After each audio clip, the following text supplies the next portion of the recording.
अस्सलाम वालेकुम। आज मैं आपको इंग्लिश ग्रामर का टॉपिक डायरेक्ट इनडायरेक्ट नरेशन के बारे में बताऊंगा। डायरेक्ट स्पीच क्या होता है और इनडायरेक्ट स्पीच क्या होता है। ठीक है, अब देखें, एक होता है डायरेक्ट स्पीच, एक होता है इनडायरेक्ट स्पीच।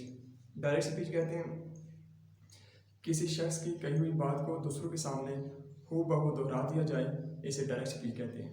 ठीक है, किसी शख्स की कही हुई बात को दूसरों के सामने हूबहू दोहरा दिया जाए, इसे डायरेक्ट स्पीच कहते हैं। दूसरे नंबर पे होता है इनडायरेक्ट स्पीच।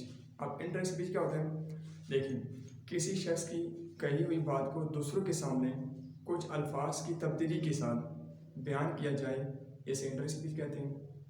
आगे समझ, सबसे पहले हम देखें डायरेक्ट स्पीच की डेफिनेशन। ये मैंने आपको उर्दू में बताया, अब इंग्लिश में आपको बताऊंगा। लेकिन एक तो डायरेक्ट स्पीच, दूसरा होता है इनडायरेक्ट स्पीच। तो स्टार्ट करते हैं। देखिए डायरेक्ट स्पीच क्या होता है, इसकी definition. Direct speech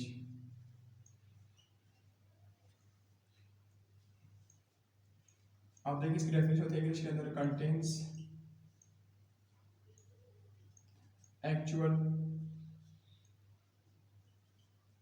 actual words of the speaker. ये इंग्लिश की डेफिनेशन है इसकी, ठीक है, of the speaker, direct speech. अब इनडायरेक्ट स्पीच की डेफिनेशन देख लें। Indirect speech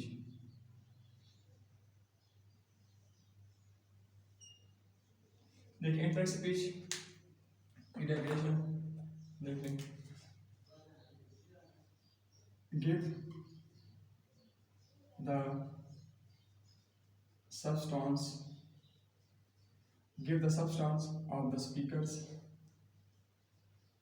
give the substance of the speaker, ठीक है, of the give the substance of the speaker actual words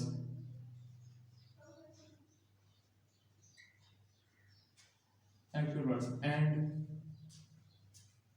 not the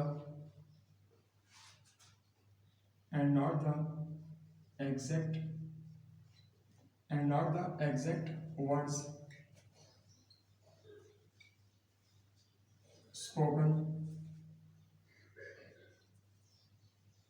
spoken by him or her। ठीक है, direct speech की definition contains actual words of the speaker. Indirect speech definition give the substance of the speaker's actual words and not the exact words spoken by him or her। ठीक है, अब देखिए example से आप समझ लें। मैं आपको एग्जांपल करवा रहा हूँ। देखिए, मैं यहाँ पर लिख रहा हूँ सेंटेंस डायरेक्ट स्पीच का। ठीक है, direct speech, he says to me, he says to me in inverted commas I am in। देखिए डायरेक्ट स्पीच का सेंटेंस है, इसके दो पार्ट्स हैं। कितने पार्ट्स हैं? दो पार्ट्स। एक आपको नजर आ रहा है इन्वर्टेड कॉमा से बाहर, दूसरा नजर आ रहा है आपको इन्वर्टेड कॉमा के अंदर। इसका मतलब है डायरेक्ट स्पीच के दो हिस्से होते हैं। इन्वर्टेड कॉमा से बाहर ये पहला हिस्सा और इन्वर्टेड कॉमा के अंदर दूसरा हिस्सा। तो ये जो पहला हिस्सा है, इसको हम नाम दे देते हैं पहला हिस्सा। ठीक है, पहला हिस्सा। अब इस पहले हिस्से को हम क्या नाम देते हैं? Reporting speech. क्या कहते हैं इसको?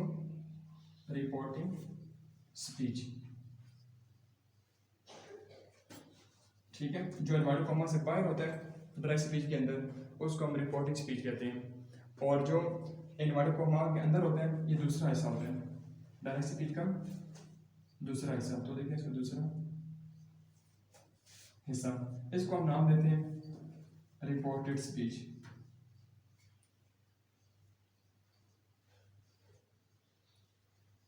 ठीक हो गया। देखिए, ही सेज टू मी, ये पहला हिस्सा, इसको हम कहते हैं रिपोर्टिंग स्पीच। इन्वर्टेड कॉमा आई या फिर, ये दूसरा हिस्सा है डायरेक्ट स्पीच का, इसको हम कहते हैं रिपोर्टेड स्पीच। फॉर एग्जांपल, आप एग्जांपल समझ लें। देखें, एक लड़का ए, ठीक है, ये बी से कहता है। ए एक लड़का है जो बी से कहता है, बी से कह रहा है मैं तुम्हारा भाई हूं। देखिए ए ने बी से बात की है डायरेक्ट, कह रहा है मैं तुम्हारा भाई हूँ। अब अगले दिन जो बी लड़का, कोई भी लड़का हो सकता है, ठीक है, बी अगले दिन सी से जाके कहते हैं, सी कोई लड़का है, ठीक है, ए ने बी से बात की डायरेक्ट मैं तुम्हारा भाई हूँ। आप भी अगले दिन जाके सी से बात करते हैं, सी से मतलब कह रहे हैं कि देखिए ए मुझे कहता है, ए मुझे कहता है मैं, वो मेरा भाई है। ए मुझे कहता है कि वो मेरा भाई है, ठीक है। देखिए ए ने बी से बात की डायरेक्ट मैं तुम्हारा भाई हूँ, फिर बी ने जाके ना आगे सी से बात की है, कह रहा है ए का बता रहा है, सी को बता रहा है ए के बारे में, कह रहा है ए मुझे कहता है कि वो मेरा भाई है। देखिए ये डायरेक्ट स्पीच है और ये इनडायरेक्ट स्पीच है। कैसे? डायरेक्ट स्पीच में क्या होता है, सीधी बात कह देना, ठीक है, कई बात को वो बयान किया जाए। इनडायरेक्ट स्पीच क्या होता है, कुछ अल्फाज तब्दीली करके दूसरे सामने बयान किया जाए, इसको इनडायरेक्ट स्पीच कहते हैं। देखिए थोड़े से अल्फाज चेंज हुए हैं, मैं था यहाँ पे वो हो गया, वहाँ तुम्हारा था यहाँ पे और मेरा, कुछ अल्फाज तब्दीली हुई लेकिन बात का मफहूम बात वही है, ठीक है, थोड़े से अल्फाज तब्दीली की है। तो कुछ अल्फाज तब्दीली के साथ कोई बात बयान की जाए दूसरों के सामने, तो इसको हम इनडायरेक्ट स्पीच कहते हैं। अब देखिए जो होता है ना पहला हिस्सा, इसके अंदर सब्जेक्ट भी होता है और इसके अंदर ऑब्जेक्ट भी होता है। पहले हिस्से के अंदर दो चीज़ें होती हैं, सब्जेक्ट और ऑब्जेक्ट। अब देखिए सब्जेक्ट कहाँ पे होते हैं, सब्जेक्ट, देखिए सब पहले हिस्से के अंदर दो चीज़ें होती हैं, एक सब्जेक्ट एक ऑब्जेक्ट। अब देखिए सब्जेक्ट कहाँ पे होते हैं और ऑब्जेक्ट कहाँ पे होते हैं। देखिए सब्जेक्ट पहला हिस्सा जिस लफ्ज़ से शुरू होता है उसे क्या कहते हैं, सब्जेक्ट, ठीक है,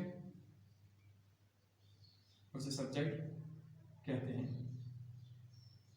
देखिए पहले हिस्से के अंदर सब्जेक्ट होते हैं, कहाँ पे होता है, जिस लफ्ज़ से शुरू हो, किससे शुरू हो रहा है, ही से, तो रिपोर्टिंग स्पीच का सब्जेक्ट कौन सा, ही। अब ऑब्जेक्ट को देखते हैं कहाँ पे होते हैं, ऑब्जेक्ट। अब पहले हिस्से में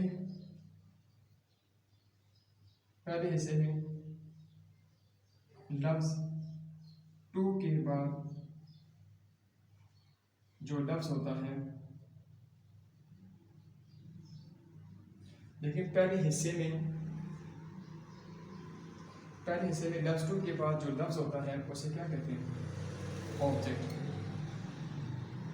पता चल गया सब्जेक्ट कहाँ पे होते हैं और ऑब्जेक्ट कहाँ पे होते हैं। देखिए लफ्ज़ टू के बाद जो लफ्ज़ होता है उसे क्या ऑब्जेक्ट कहते हैं। तो रिपोर्टिंग स्पीच में दो चीज़ें होती हैं, एक सब्जेक्ट दूसरा ऑब्जेक्ट। ऑब्जेक्ट कहाँ पे होता है, जिस लफ्ज़ से पहला शुरू हो उसे सब्जेक्ट कहते हैं। फिर लफ्ज़ टू के बाद पहले से के अंदर लफ्ज़ टू के बाद जो लफ्ज़ होता है उसे क्या कहते हैं, ऑब्जेक्ट कहते हैं। ये देखिए टू के बाद मी आ रहा है, उसका मी क्या ऑब्जेक्ट है, ठीक है। बाकी इंशाल्लाह नेक्स्ट वीडियो में मैं आपको बताऊंगा टेबल के बारे में। तो टेबल बहुत इंपॉर्टेंट है ड्रैग एंड ड्रैग को समझने के लिए। आज थोड़ा सा इंट्रोडक्शन करवा दिया आपको, इंशाल्लाह नेक्स्ट पार्ट इसका कल इंशाल्लाह मैं आपको करवा दूंगा। टेक केयर, अल्लाह हाफिज़।